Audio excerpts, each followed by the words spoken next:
here.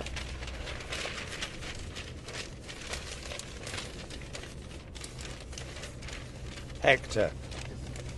I was just remembering your name, that's all.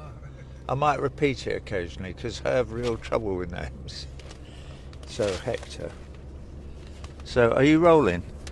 Well, Hector very kindly left a copy of the Daily Pennsylvanian in the car.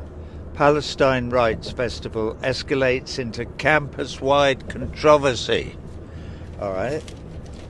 So we're just going to drive to the campus now, and I'll tell you why. We've just come from the airport where we just flew in Pennsylvania. We're going to the Penn State campus, to the Irving Arena, which is there where I was supposed to be taking part in a panel in a couple of hours' time this afternoon. But I've been told that I'm not allowed into the Irving Arena because they had made arrangements for me to attend the panel by Zoom. And the fact that I've come all the way here actually to be present because I care deeply about the issues that are being discussed is apparently cuts no ice with the campus police or whoever it is. So I'm not going to be allowed in. So I'm just coming for a quick look round, and then I will be going back to the FBO at the airport, and I will sit there all on my own, half an hour's drive away from the Irving Arena to try and be part of the panel at about 5 o'clock. But what just struck me is this. What is all this about? Because I'm just reading the article in the paper, and it's all about how I might be an anti-Semite, and so might Mark Lamont Hill, and blah, blah, blah, blah. And what is clear,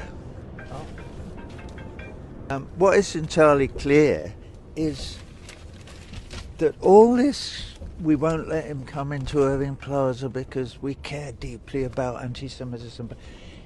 It's a diversionary tactic. It's so that the big news story is that because they want to play down the fact that there is a literary festival happening over the next 2 days, and that it's about Palestinian literature and Palestinian culture and Palestinian people and Palestinian human rights. And if they can get you thinking and talking about anti-Semitism, then you won't be thinking about the fact that Palestinians have no human rights in the occupied territories.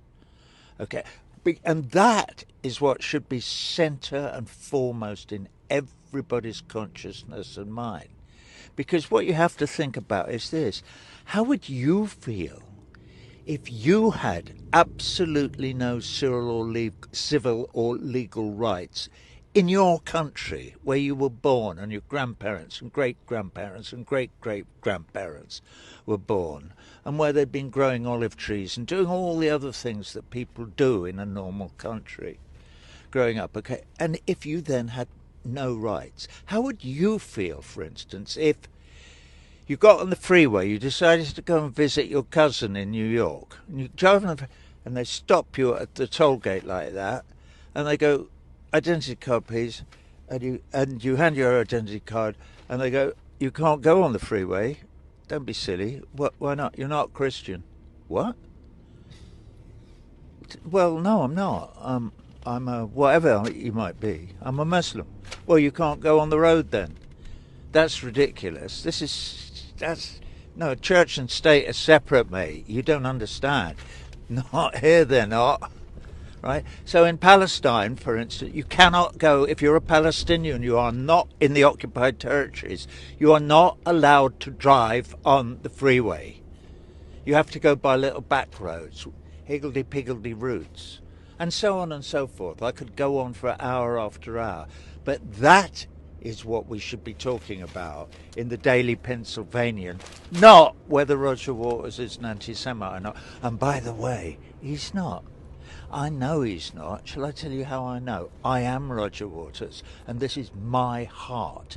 And it doesn't have even the slightest flicker of anti-Semitism in it anywhere. What it does have in it is a great love for my brothers and sisters all over the world, irrespective